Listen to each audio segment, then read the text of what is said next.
Салимец балалар. Здравствуйте, ребята! Добро пожаловать на урок русского языка и литературы.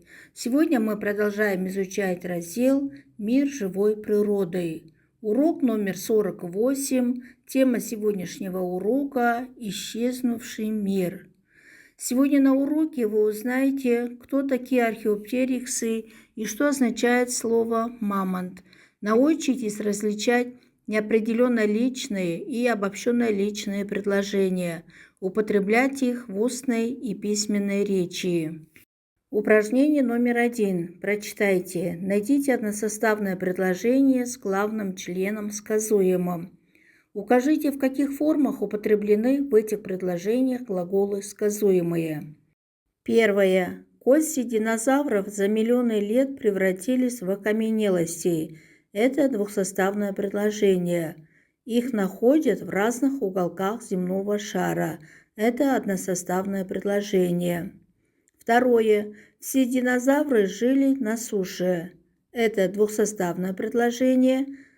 Динозаврами называют сухопутных ящеров. Это односоставное предложение. Сказуемые находят, называют в односоставных предложениях глаголы третьего лица множественного числа настоящего времени. Правило. Неопределенно личное предложение – это односоставное предложение без подлежащего. Глагол сказуемые в неопределенно личных предложениях имеют форму третьего лица, настоящего, прошедшего и будущего времени множественного числа. Например, в новом микрорайоне строят, построили, будут строить спортивную школу. Упражнение номер 2. Прочитайте примеры неопределенно личных предложений. Можно ли назвать действующее лицо и важно ли это знать? Спешите, подчеркивая грамматическую основу предложений и указывая форму глаголов. Первое предложение. Перелетным птицам одевают на лапки кольца. Потом их отпускают, и они летят куда положено. Там, где-нибудь в Новой Гвинее, их ловят и таким образом узнают воздушные пути птиц. В этих предложениях сказуемые одевают, отпускают, летят, ловят, узнают, стоят в третьем лице множественном числе. Второе предложение. Теперь зубров не только охраняют, но и разводят. Сказуемые охраняют, разводят, стоят в третьем лице множественном числе. Третье предложение. На берегу разожгли костер, начали варить уху, затянули песню. Сказуемые разожгли, начали варить, затянули, стоят в прошедшем времени множественном числе. Упражнение номер 3. Перестройте двухсоставное предложение в неопределенно личные. Изменяется ли при этом и каким образом смысл высказывания? Почему? Первое предложение. Продавцы торговали ранними овощами. Это двухсоставное предложение. Торговали ранними овощами – это неопределенно личное предложение. Второе предложение. По вечерам родители читали нам увлекательные книги. Это двухсоставное предложение. По вечерам читали нам увлекательные книги. Это неопределенно личное предложение. Третье. На спортплощадке дети играют в теннис и бадминтон. Это двухсоставное предложение. На спортплощадке играют в теннис и бадминтон. Это неопределенно личное предложение. Четвертое. За окном громко кричали дети. Это двухсоставное предложение. За окном громко кричали. Это неопределенно личное предложение. Пятое. Строители быстро ликвидировали аварию. Это двухсоставное предложение. Быстро ликвидировали аварию. Это неопределенно личное предложение. Шестое. В нашей семье все любят читать. Это двухсоставное предложение. В нашей семье любят читать. Это неопределенно личное предложение. Правило. Обобщенно личные предложения указывают на обобщенное лицо. Им обычно является второе лицо. Действие в этих предложениях может быть отнесено к любому лицу, к группе лиц, поэтому в форме таких предложений выступают чаще пословицы. Например, что посеешь, то и пожнешь. Упражнение номер 4. Прочитайте, укажите, какие это предложения и какой формой глагола выражены в них сказуемые. Спешите, раскрывая скобки и вставляя пропущенные буквы. Вспомните и напишите 3 пословицы со сказуемым глаголом в форме второго лица. Первое предложение. Дело словом не заменишь. Сказуемое не заменишь пишется раздельно. Второе лицо, единственное число, настоящее время. Второе. После драки кулаками не машут. Сказуемое не машут пишется раздельно. Третье лицо, множественное число, настоящее время. Третье. Умную голову почитают с молоду. С молоду пишем слитно. Сказуемые почитают. В этом слове пропущена буква «и». Третье лицо, множественное число, настоящее время. Четвертое. Кончил дело, гуляй смело. Кончил сказуемое, мужской род, единственное число, прошедшее время. Гуляй, второе лицо, единственное число. Пятое. Соловья баснями не кормят. Не кормят сказуемое пишем раздельно. Третье лицо, множественное число, настоящее время. Упражнение номер 5. Составьте диаграмму Вена. В центре пересечения кругов отметьте общие характеристики односоставных предложений. Определенно-личное предложение, неопределенно-личное предложение, обобщенно-личное предложение. В центре пересечения кругов пишем главный член, сказуемые, односоставные, глагольные. Упражнение номер 6. Прочитайте и объясните, к одному лицу или ко всем людям обращены данные высказывания. Как вы понимаете их смысл? Спешите и подчеркните основу предложений. Чем она выражена? Какой формой? Первое предложение. Без труда не вынешь и рыбки из пруда. Сказуемые не вынешь. Второе лицо, единственное число, настоящее время. Второе. По одежке встречают, по уму провожают. Сказуемое встречают, провожают. Третье лицо, множественное число, настоящее время. Третье. С разбором выбирай друзей. Сказуемое выбирай, второе лицо, единственное число.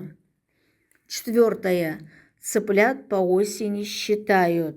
Сказуемое считают, третье лицо, множественное число, настоящее время.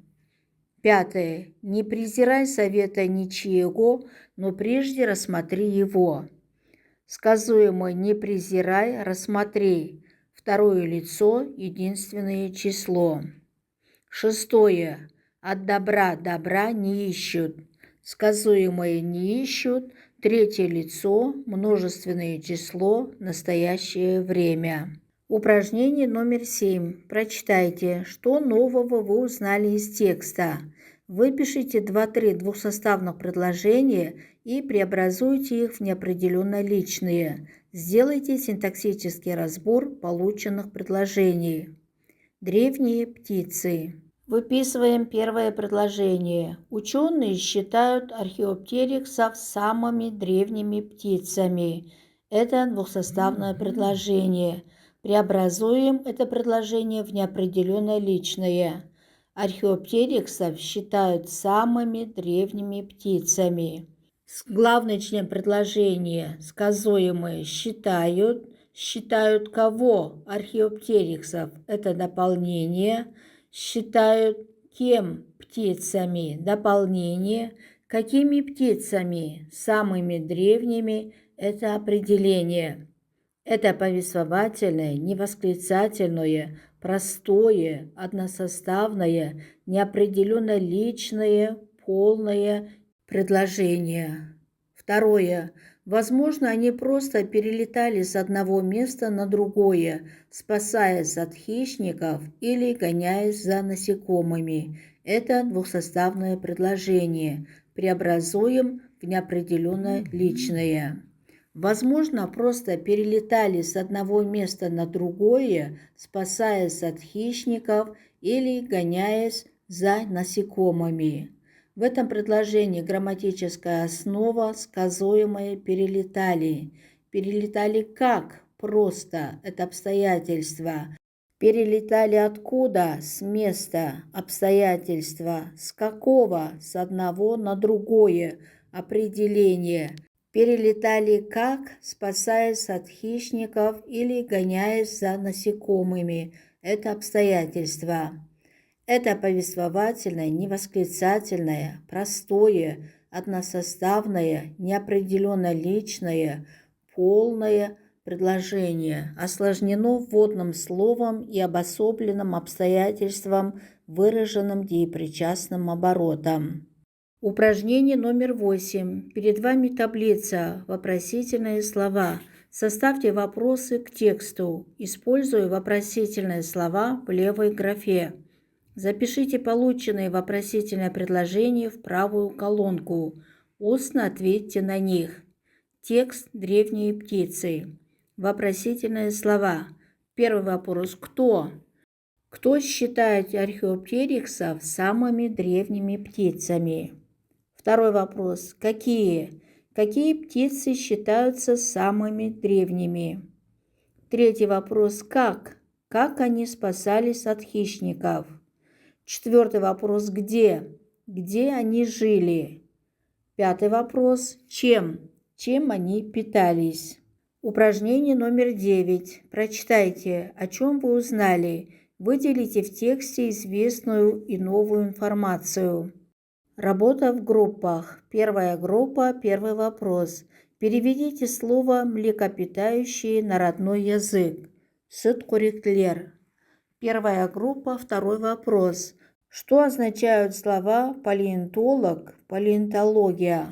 Палеонтолог – человек, палеонтология – наука.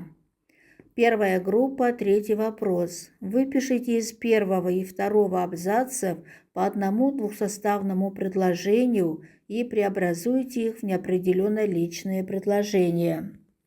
Первое предложение. Жители Сибири с древнейших времен откапывали кости этих огромных животных. Это двухсоставное предложение. Преобразуем в односоставное неопределенно личное предложение. В Сибири с древнейших времен откапывали кости этих огромных животных. Второе предложение. Вероятно, благодаря этому мамонты и получили свое название. Это двухсоставное предложение. Это предложение преобразуем в неопределенно личное. Вероятно, благодаря этому и получили свое название. Первая группа, четвертый вопрос. Составьте один тонкий и один толстый вопросы к первому и второму абзацам текста. Первый вопрос. Что откапывали жители Сибири? Второй вопрос. Где обитали мамонты? Вторая группа. Первый вопрос. В чем смысловая разница в словах «останки» и «остатки»? Останки – это тела живых существ. Остатки – это ненужные части предмета. Вторая группа. Второй вопрос. Как по-другому названы в тексте мамонты? Мамут. Вторая группа, третий вопрос. Выпишите из третьего и четвертого абзацев по одному двухсоставному предложению и преобразуйте их в неопределенно личные предложения.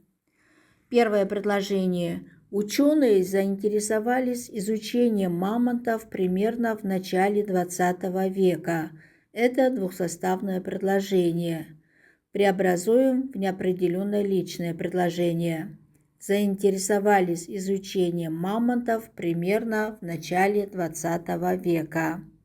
Второе предложение. Мамонты вымерли приблизительно 11 тысяч лет назад. Это двухсоставное предложение. Это предложение преобразуем в неопределенно личное.